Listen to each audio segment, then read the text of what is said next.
Good morning, my dear students. Today you are going to learn karate. Welcome in karate class.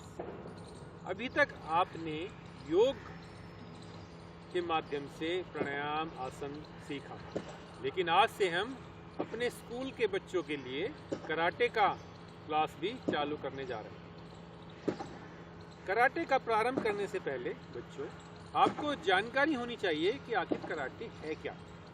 Karate के विषय में जानेंगे, उसके इतिहास के विषय में जानेंगे और तब हम कराटे को सीखने का प्रारंभ करेंगे।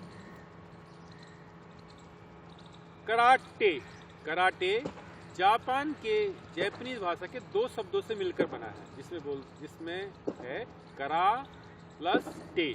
करा मीन्स होता है खाली और टे मीन्स होता है हाथ, अर्थात खाली हाथ। अब खाली हाथ से अभिप्राय क्या है? खाली हाथ से अभिप्राय है कि हमारे पास में ना तो कोई हथियार है, ना कोई किसी तरह का शस्त्र है, हम खाली हाथ हैं और इस खाली हाथ का प्रयोग करके हम अपनी आत्मरक्षा कैसे कर सकते हैं। बच्चों, आत्मरक्षा का प्रश्न आता है, आखिर कराटे की आवश्यकता क्यों पड़ी? प्राचीन काल में जब महात्मा गौतम बुद्ध हुए, उनके बहुत सारे अनुयायियों ने देश विदेश में जाकर बौद्ध धर्म का प्रचार किया। जब वो साधु, वो सन्यासी हमारे भारत वर्ष के दूसरे देशों में जाते थे तो उन्हें लंबी यात्रा करनी होती थी और उस दौरान उनके पास में किसी प्रकार का कोई हथियार नहीं होता था। इसलिए उन लोगों ने अपनी आत्मरक्षा के लिए इस कराटे का आविष्कार किया। उन्होंने एक ऐसी कला को बनाया जिसके माध्यम से इंसान अपनी आत्मरक्षा स्वयं कर सकता है। इसके अंदर judo, karate, taekwondo, kung fu, martial art, ये सब बाद में जाके अलग अलग दिशाओं में बटी।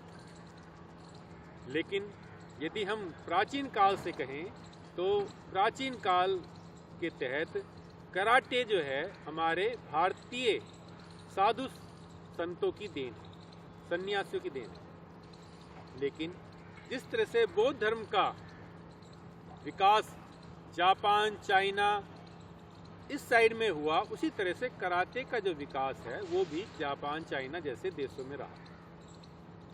आधुनिक कराटे की यदि बात करें तो कराटे को जापान की कला कहा जाता है। जापान के अंदर इस कला का बहुत विकास हुआ।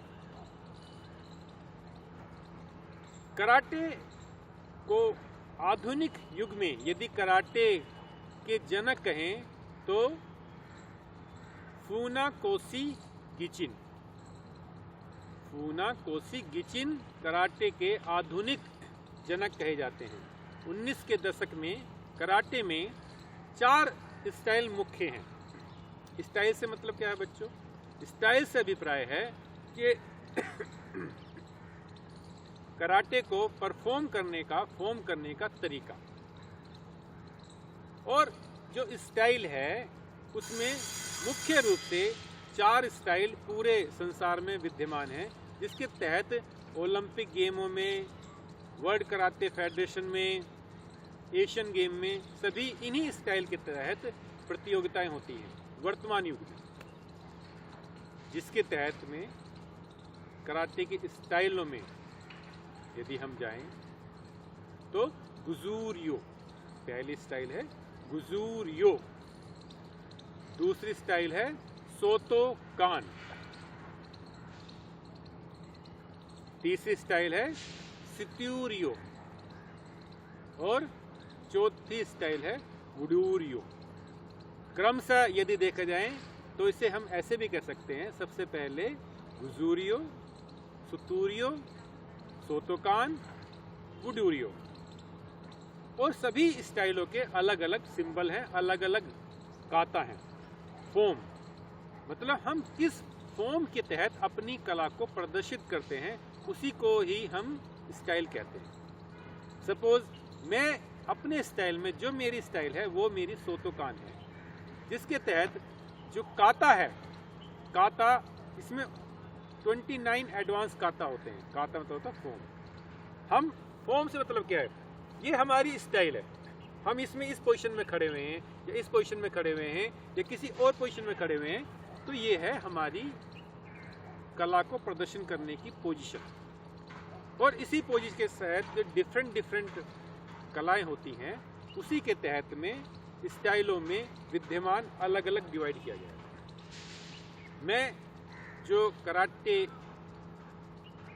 सिखा रहा हूँ या मैंने जो स्वयं कराटे सीखी है, मेरी स्टाइल है सोतोकान। उसी सोतोकान के तहत में यदि उसके विषय में हम चर्चा करें, तो सोतोकान के जो जनक हैं, जो फाउंडर हैं, उनको Funakoshi Gichin, professor Funakoshi Gichin, जिन्होंने 1860 के आसपास, 1800 के दशक में इस कला को अपने प्रयास से पूरे संसार में विकसित किया, और जिन्हें कराटे का आधुनिक जनक कहा जाता है। बच्चों, ये तो हुआ कराटे का इतिहास। अब कराटे क्योंकि जापानी कला है, उसके तहत जापानी भाषा के तहत ही इसको प्रदर्शन किया जाता है। कराटे के कुछ जो मुख्य बिंदु हैं वो आपको जानने चाहिए। जैसे जो कराटे होती है, उसमें कराटे के अंदर प्लेयर होता है, जूनियर होता है, सीनियर होता है, टीचर होता है, टीचर्स के भी सीनियर होते हैं, उनको हम क्या कहेंगे, काउंटिंग होती है, उनको हम क्या कहेंगे। तो थोड़ी जानकारी होनी चाहिए। सबसे पहले तो आपको ये पता होना चाहिए कि किसी भी कला को प्रदर्शित करने से पहले हम ईश्वर को या उनके फाउंडर को याद करते हैं। हम किस तरह से अभिवादन करते हैं, जैसे भारतीय संस्कृति में हम हाथ जोड़ के अभिवादन करते हैं, रेस्पेक्ट देते हैं। लेकिन जापानी भाषा के अंदर हम किस तरह से एक दूसरे को सम्मान देते हैं, रेस्पेक्ट करते हैं, वो हम जानेंगे। उसे हम बोलते हैं रे। क्या बोलते हैं? रे। अर्थात हम आपका स्वागत करते हैं, हम आपकी रेस्पेक्ट करते हैं। रे करने का तरीका आपको आना चाहिए। रे करने का तरीका क्या है? हमारी जो दोनों पैरें हैं, आप ध्यान से देख लीजिए, दोनों पैर 30 डिग्री एंगल पर मिले होने चाहिए। पैरों में वी बनाना है और दोनों हाथ हमारे साइड में होने चाहिए, और सामने वाले को अभिवादन करते हुए अपनी आंखें सामने रखते हुए सामने वाले को अभिवादन करेंगे। रे। 30 डिग्री एंगल तक झुकना है। रे। हाथ यहां रहेंगे, जब झुकेंगे तो हाथ आगे आ जाएंगे ऐसे। रे। और हाथ वापस। फिर से देख लो, हाथ यहाँ पर है, जब रे करेंगे तो हाथ आ जाएंगे यहाँ पर और नीचे बैंड। नी से नीचे हाथ नहीं जानी चाहिए, यहाँ तक वापस आएंगे। फिर देखेंगे रे, वापस। ये हुआ अभिवादन। दूसरा, कराटे में जो कराटे का प्लेयर होते हैं उसे बोलते हैं कराटे का। जो ड्रेस होती है उसे बोलते हैं कराटे गी। का मीन्स खिलाड़ी, गी मीन्स ड्रेस। जो आपका टीचर होता है उसे बोलते हैं संसई। क्या बोलते हैं? संसई। और यदि आपकी कक्षा में यदि कोई सीनियर पर्सन है, आपका सीनियर खिलाड़ी है, अर्थात आप सपोज येलो बेल्ट हैं और दूसरा कोई ब्लैक बेल्ट है, आपका सीनियर खिलाड़ी है, तो उसे बोलेंगे संपाई। क्या बोलेंगे? संपाई।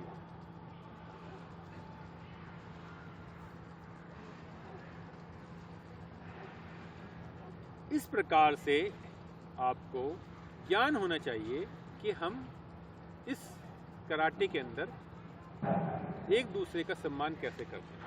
दूसरा, कराटे के अंदर जो गिनती होती है उसको भी आपको जानना चाहिए।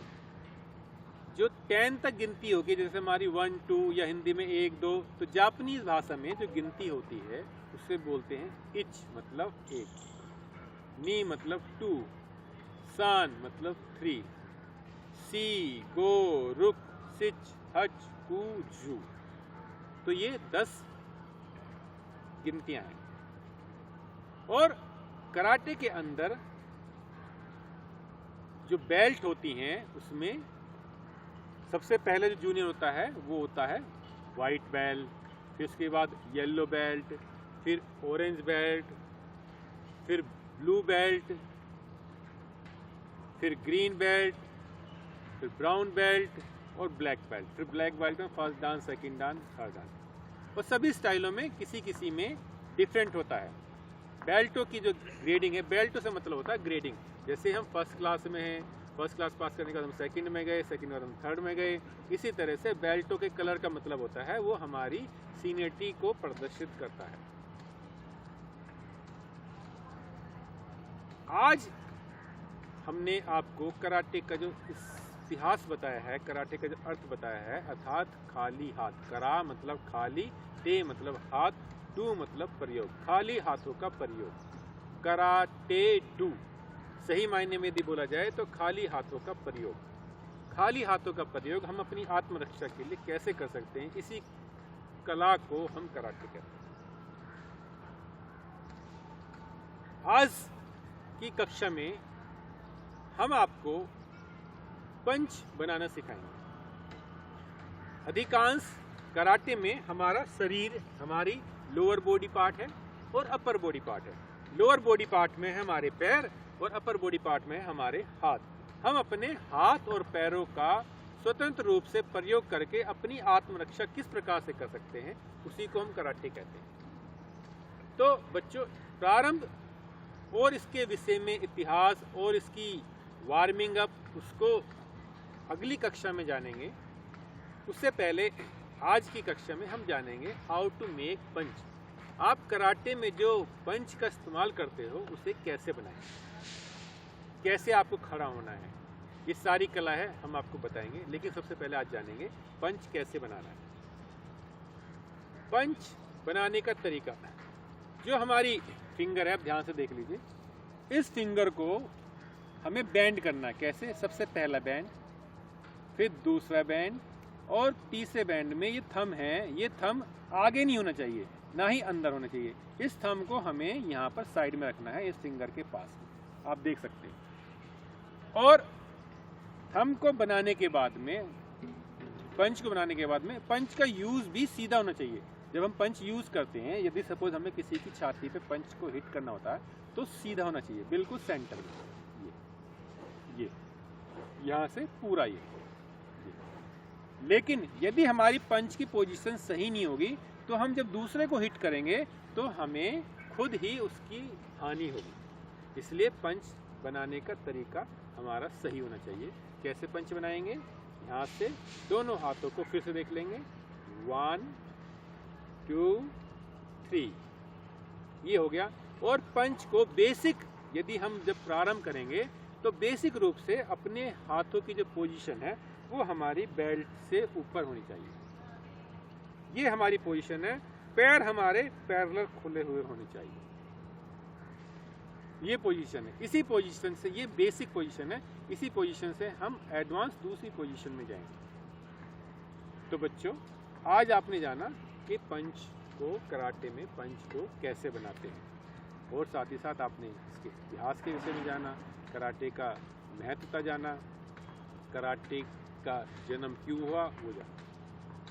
तो आज की कक्षा में बच्चों इतना ही। नेक्स्ट कक्षा में हम पुनः नए ज्ञान के साथ में मिलेंगे। तब तक के लिए हम आपसे विदा चाहेंगे। और कक्षा का प्रारंभ और कक्षा का समापन सेम तरीके से करना है। दोनों पैरों को मिलाना है, हाथों को साइड में रखना है और यहाँ से रे, और कक्षा का समापन। धन्यवाद।